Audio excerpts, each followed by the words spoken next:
Hola a todos. As you know, my name is Jorge Cosat. I am conductor and composer in Mexico City. I've lived there for my entire life, and since I was a little kid, I was invited to sing in a choir. So pretty much that's been my life. During all this journey, I've been singing all the time, and I feel really honored to be part of this community in Mexico. The name of my presentation is Mexican Choral Actuality, but I agree with Tim that if we want to know our actuality and where we are going, it's important just to make maybe this time to make a brief insight of Mexican history to understand what we have right now. So we're going to start with some really brief history. Pre-hispanic cultures began with Olmecs in Mexico. The very first culture in Mexico was the Olmecs. And actually, we don't really know pretty much about Olmecs as we do know, for example, about Mayans and their regions and their culture. Some tools of the Olmecs were thought that belonged to the Mayan culture, but it was not like that. Aztecs as well, and that was the very last culture or civilization that lived in Mexico before Spanish came to the Americas. So if we can see here, the Olmec part of the Olmec area is right in that narrowest part of Mexico that we call Istmo de Tehuantepec. And we can see here, this part is we have 4 states right there: Veracruz, Tabasco, Oaxaca, and Chiapas. So those 4 states belong to Istmo de Tehuantepec. And then Mayan area was built to the very southwest of Mexico. And after that, the huge Aztec Empire was built in Tenochtitlan, Teotihuacan, and Tula. Right now, Tula is Hidalgo, the name of the state, and Tenochtitlan is Mexico City. Okay, so Mexican territory, actual territory, has 31 states and 1 capital that is Mexico City, which official name is Distrito Federal, Federal District. So we still have 92 dialects, alive dialects, but it is not really common to listen to them, even though these cultures were polytheists, all of them, and it was always really common to have this kind of rituals that they honor the 4 cardinal points, and the main god in almost all the cultures was the sun. Yeah, so they are, I don't know if you have seen these guys. They climb into the pole to the top. It's around 20 meters or more. As you can see, it has 2 extensions, so I bet it was taller. And when they are there in the top, they tie their feet and they just go in a circle, go down in a circle. And while the other one, the one is on the top, keeps dancing right there, drumming and playing the flute, la ocarina.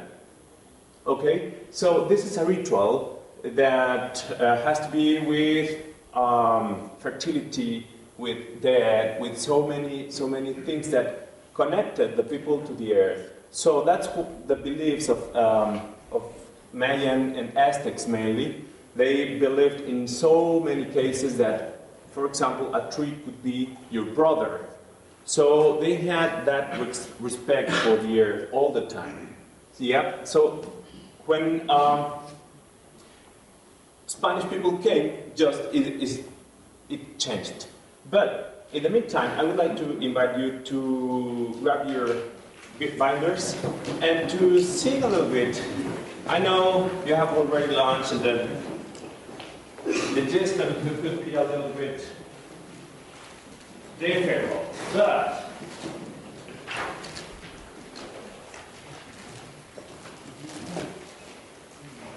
Stoles, which is a Imagine song.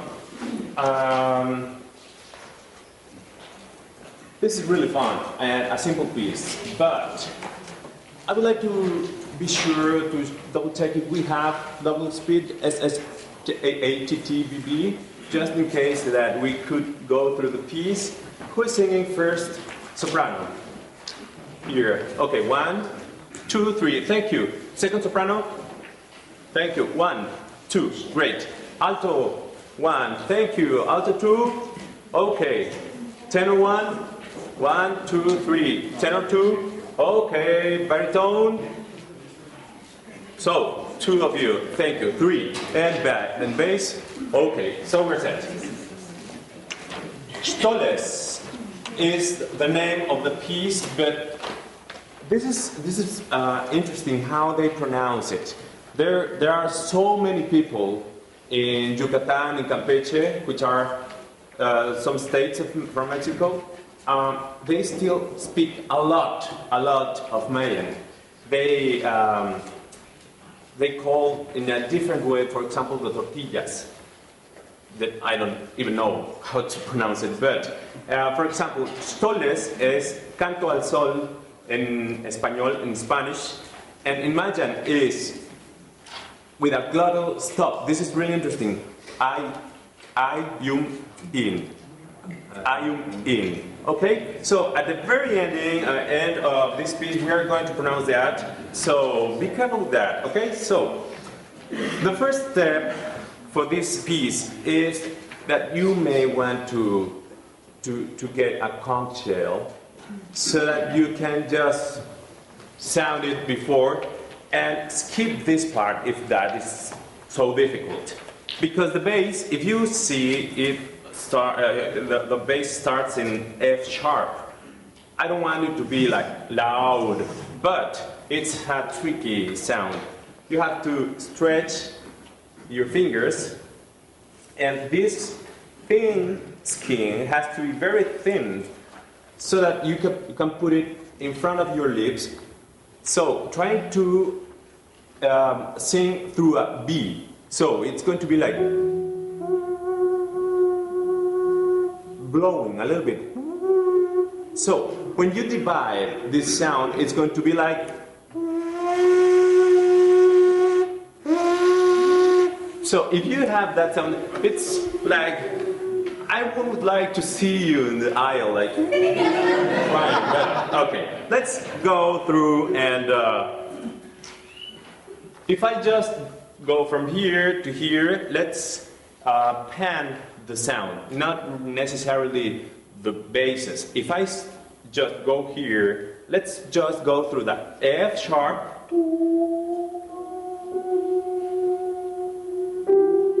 sorry, I'm going to F and F sharp. Ready? And.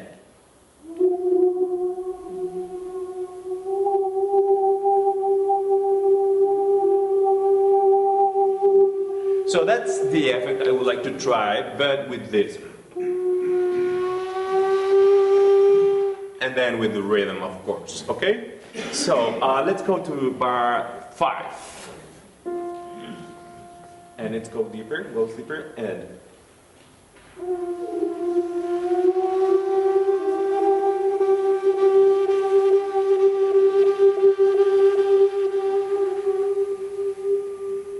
And soprano, freely.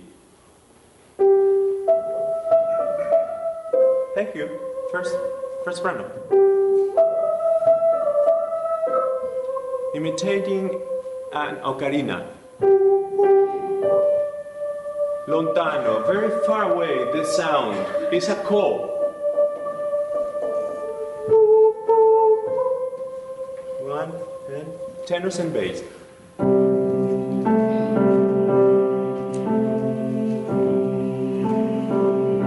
We're drums here. So tenors and basses try to back off a little bit after the attack.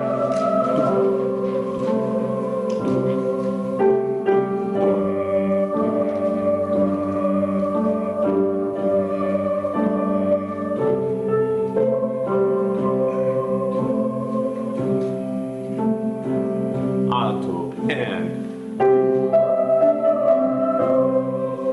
let's try to keep an idea of instead of tune. Thank you.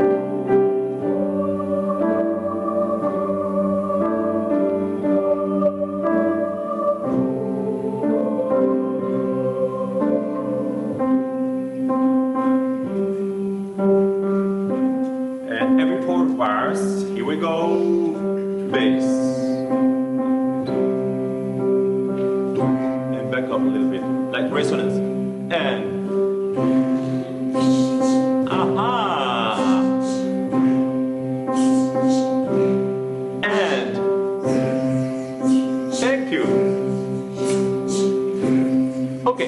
maybe I can explain a little bit before we go through.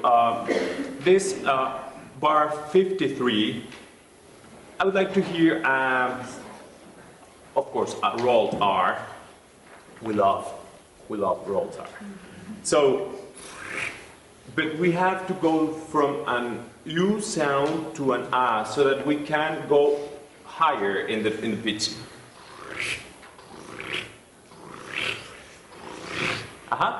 And through also an F. So goes better and better. Yeah.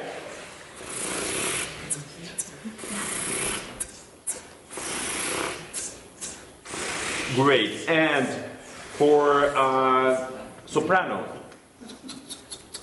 just the air that you have in your mouth, not from your lungs. That's going to be very heavy.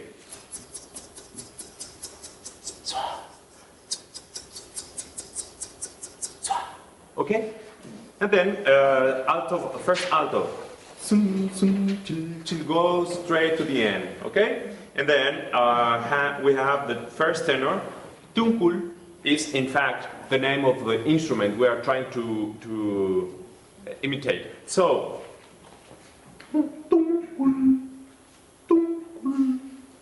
that's the name of the instrument, tunkul. And Aztecs used to name it teponaztli. So that's the same. That's a wood, that's a part of a tree that they take everything from inside, and there are 2 tongues in a different intonation. Yeah. So first soprano and second soprano. Those are ocarinas as well. So it's like, I will do it octaved.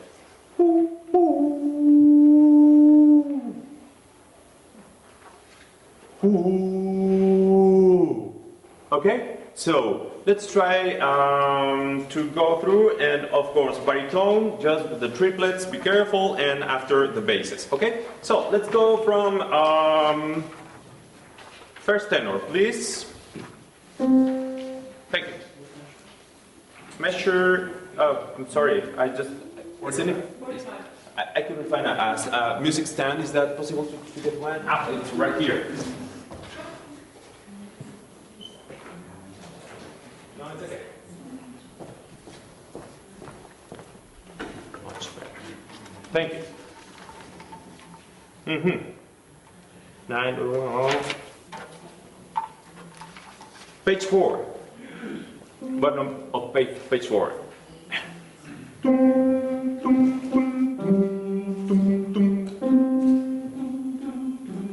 Bass.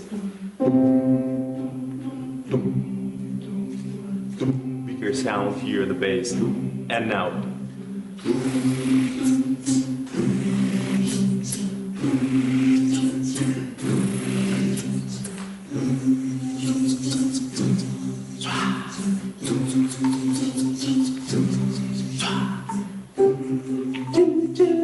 first alto, and a little bit more. All the first time I went to here, and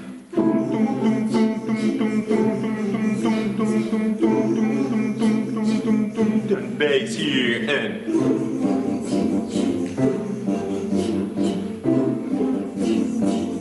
first soprano, Karina.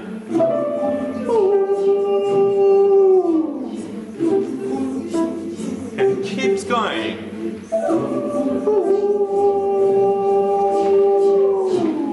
And Konesh Paleshen, Shikubin Yokolkin.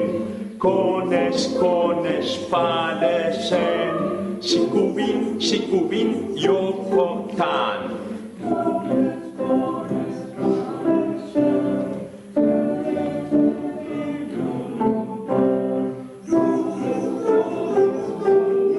Great.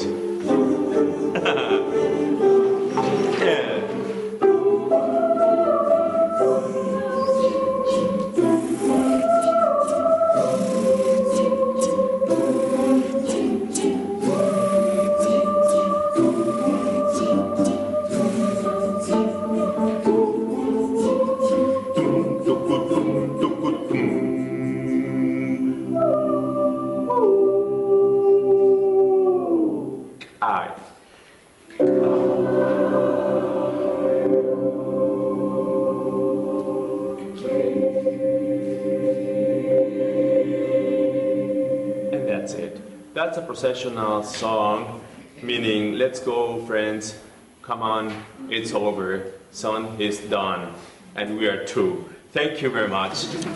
You did a great job. So, after that, since the sun was the most important god in almost all the cultures, they built really beautiful pyramids, but you know, Spanish came to the Americas and they built a lot of cathedrals on the ancient temples. So we can see here how Templo Mayor, the main temple, is in under the cathedral, and it was discovered so many years ago, but it took a lot of time just to begin to grab.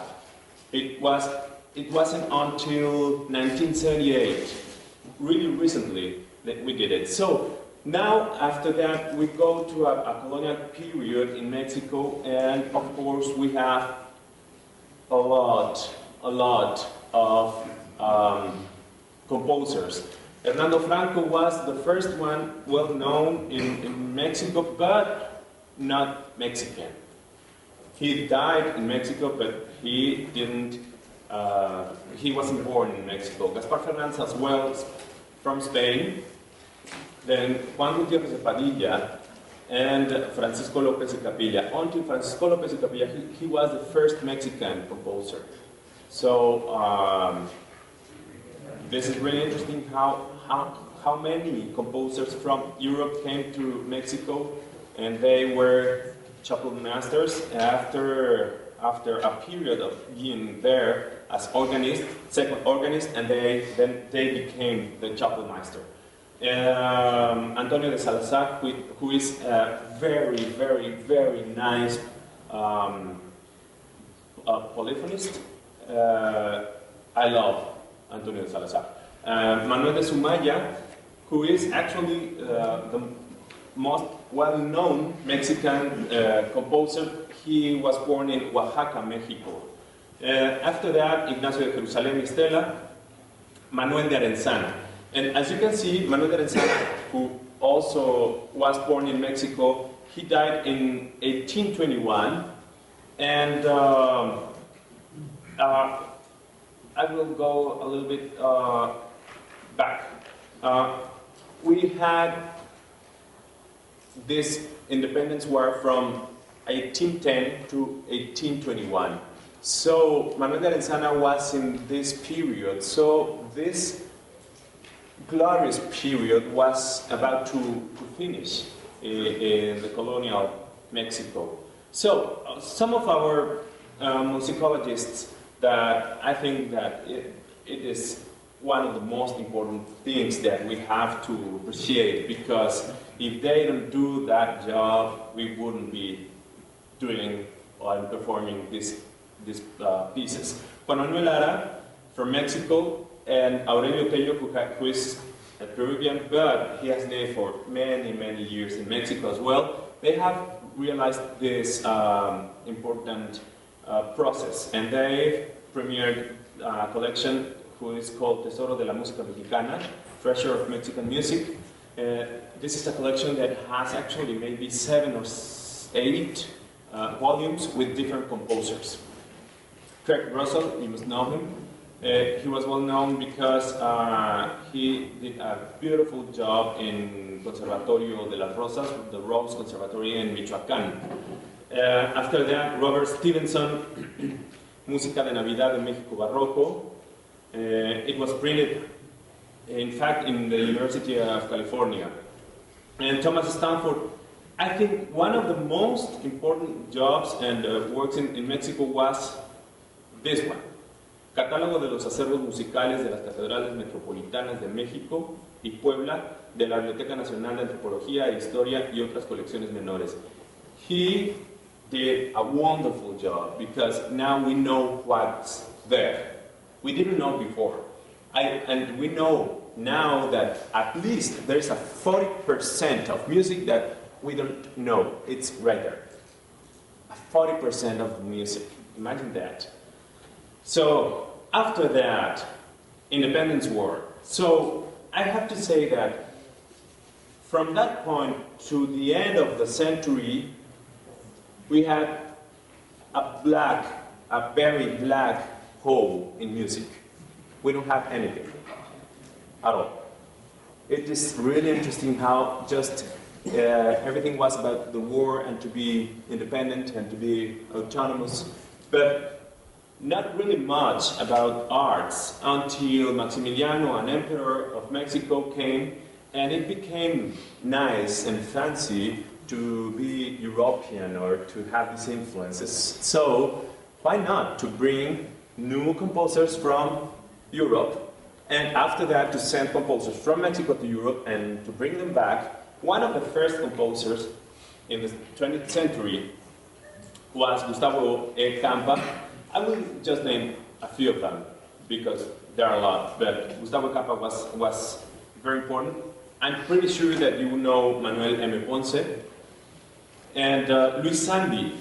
Luis Sandy, these 3 composers, they composed a lot of music for choirs, not just for large orchestras or operas or instrumental things.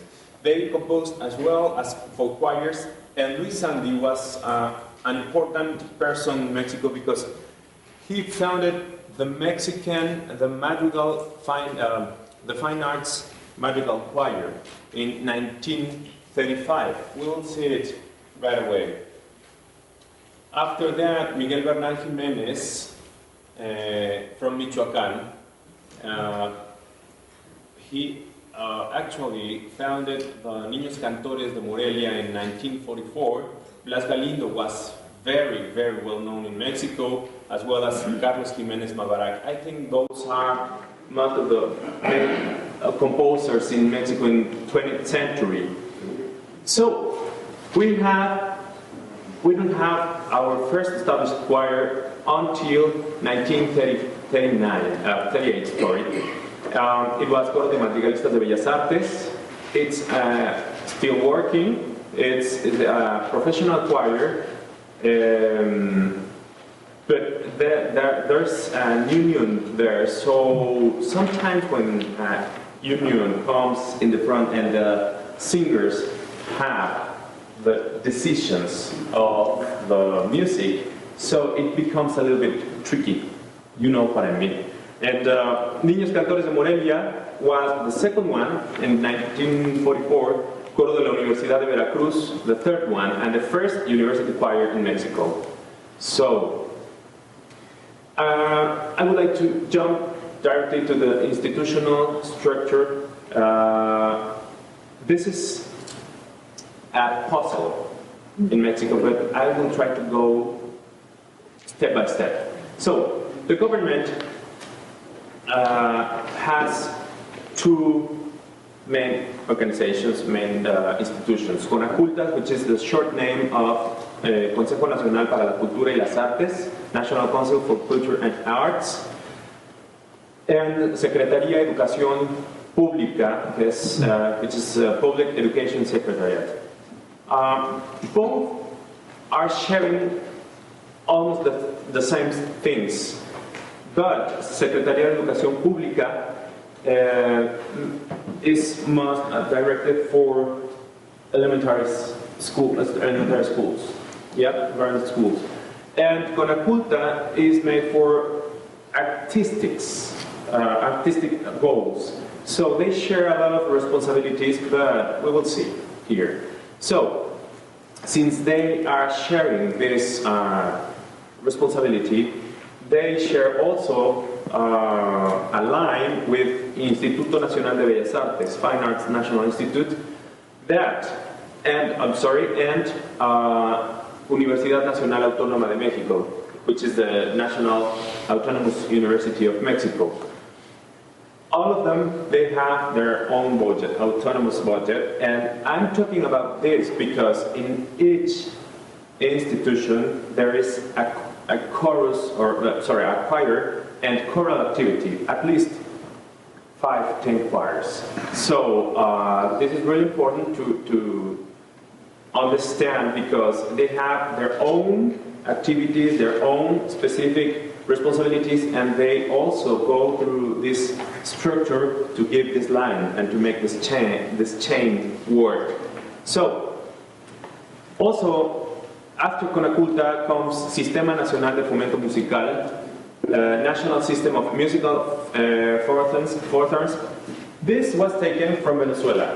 This is the model of Venezuela. It was coros y orquestas, choirs and orchestras of Mexico, but after a federal struggle, they had to change the name. So this is the same model that we have. And then institutos estatales, which are the states institutes. As I said, there are 31 states in Mexico. So they also share responsibilities and they go through this chain. As well, Instituto Nacional de Bellas Artes, they have a College of Music, Escuela Superior de Música. I don't know if you have, I was trying to find the word for it. Escuela Superior in English. Is there it's like Musikhochschule in German? But I don't know if is that a college? Seems to be. Okay, thank you. Escuela Superior de Música. They have also the National Conservatory of Music, and they have also the Monterrey College of Music and Dance. Those are the three main schools in Mexico. There are a lot of universities, of course, but the three schools that belong, music schools that belong to IMBA are these three. And then UNAM has the National School of Music. And there's a beautiful program called Programa Choral Universitario, University Choir Program, where since the National School of Music is not nearby by the university campus, they have to deal with traffic and time, so they decided to build this program and to have their own choir in each faculty. So this is happening now, and there are around 16 choirs working in the university as well. And of course, each state institute has their own universities. So as you can see, there's pretty much activity in this scenario, but that's not enough. We have to deal with repertoire with so many things that is important to get to make music. So I would say that in Mexico we have two different kind of, as in all the world, two different kind of choirs. I would divide them in professional choirs that mainly are in opera theaters, chamber choirs, and vocal ensembles. Most of them, the opera choirs and chamber choirs, are part of an institution as well. Belongs to these institutions because since they are larger, it's really difficult to deal with budgets, and it's easier, for example, for vocal ensembles, since there are 4, 5, 6, it's easier to get this kind of opportunities. Amateur choirs in Mexico are pretty much the same in all the world as well. They exist in schools, community, and churches. In churches are, as Bill said, really different that we have heard here. It's with a little guitar maybe, or maybe with electric guitars and drums. So it's totally different. I wouldn't say that we have in Mexico City more than 4 or 5 choirs singing in sections properly. So this is really interesting, and I mean, this is a Catholic country, so there are a lot of churches, and each church has their own choir, but this kind of choirs. And I think this is an opportunity. I remember 2 Irish that went out from their town, and they were shoemakers. They went out of the town because there were no more opportunities there, and as soon as they got to the other one of them, they were brothers. One of them, he said, "Oh my God, they don't even use shoes.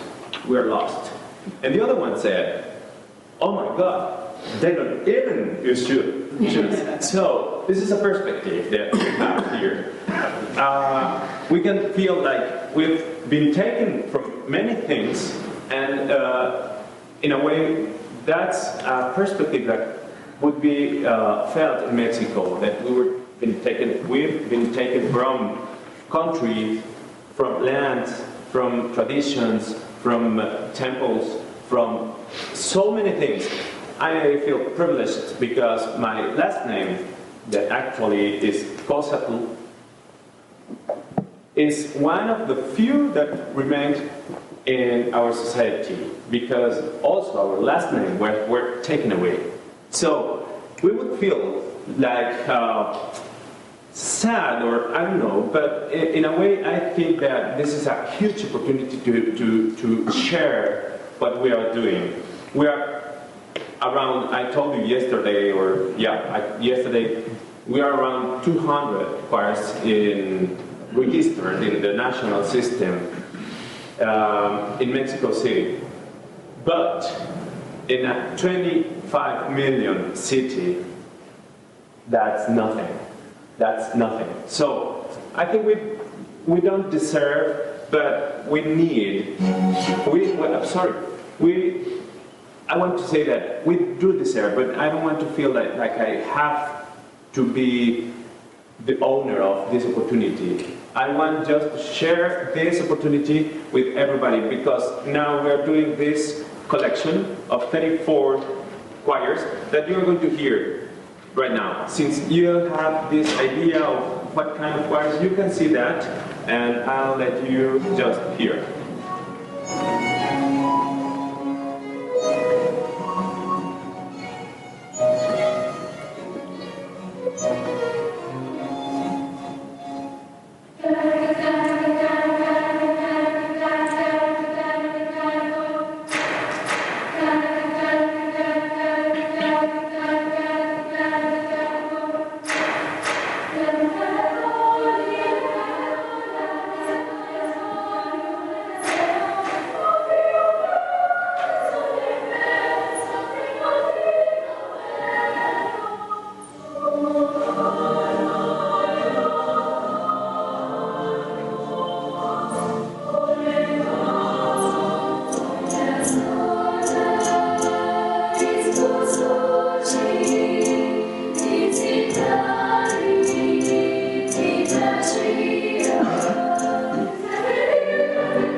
This is what we've got. This is the sound of Mexico. That's what I was saying yesterday, that you can see or you can hear that's not really defined, the sound of Mexican choirs. If you go to Germany, if you like it or not, that's your perspective, but you will hear a sound. You can tell that, oh, that's a German choir, that's an English choir, that's an American choir, that's a Cuban choir. They have their own sound, but I don't think that Mexico has worked in building. That's what Dale was talking about yesterday. Building and this step that we have to deal with. And it is maybe because we have been worried and taking care of getting job. We need to work, and we need another concert and another concert. So the main part of the work is repertoire, because we have to perform tomorrow. And this is really important also to take the time. No matters if we don't have this job, but I think this is really important that what we are doing is try to build repertoire, Mexican repertoire. Trying to build also through these systems, national systems, teachers. Trying to build new choirs that nowadays they are just emerging new choirs from the boys choirs that they belong to last years. Those are some of the composers well known in Mexico. I will give it to you, maybe you want to have this. I will give the information. It will be in my page. The page is going to be open by May 20th, so it's really near from here. So it's just in alphabet order. Some of them, they have won really nice prizes in all the world. Actually, there's a piece from Córdoba outside, which was premiered last maybe 13 years ago in the symposium in Minneapolis. So that's a very nice piece. And these all are, most of them, emerging composers. Those are our typical and favorite Mexican arrangers. Ramon Noble, maybe you know him. Gabriel Saldívar as well. But now Jorge Pérez has a lot of arrangements. José Galván, which is the conductor of Voz en Punto. That one, yeah? And do I have 5 minutes? Not really? Not really.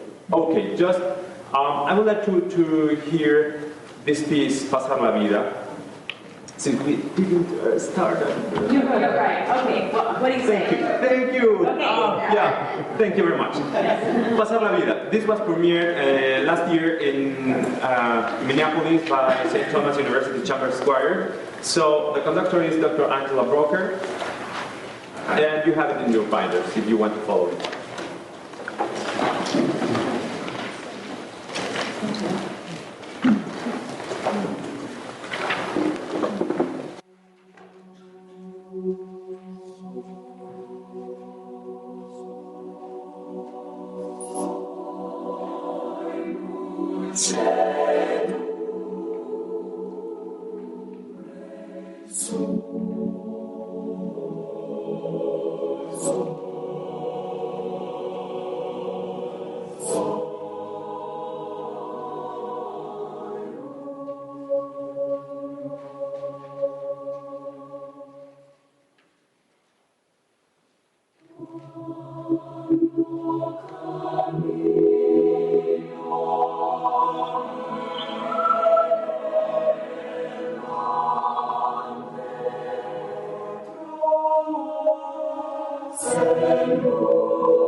Camina sin rumbo y vive siempre risante, porque es todo si es ninguno por una lengua amante.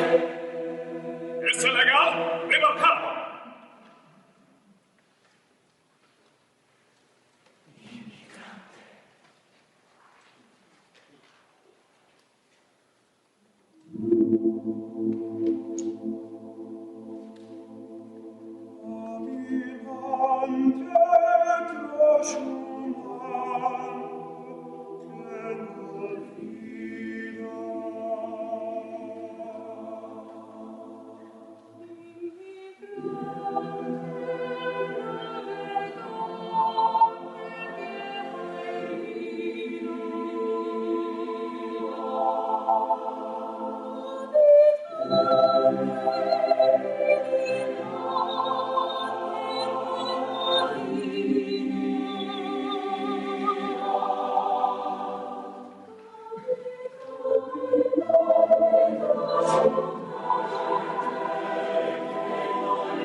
We are inhabitants of this life, so we'll be here walking, sailing, and thank you for this opportunity.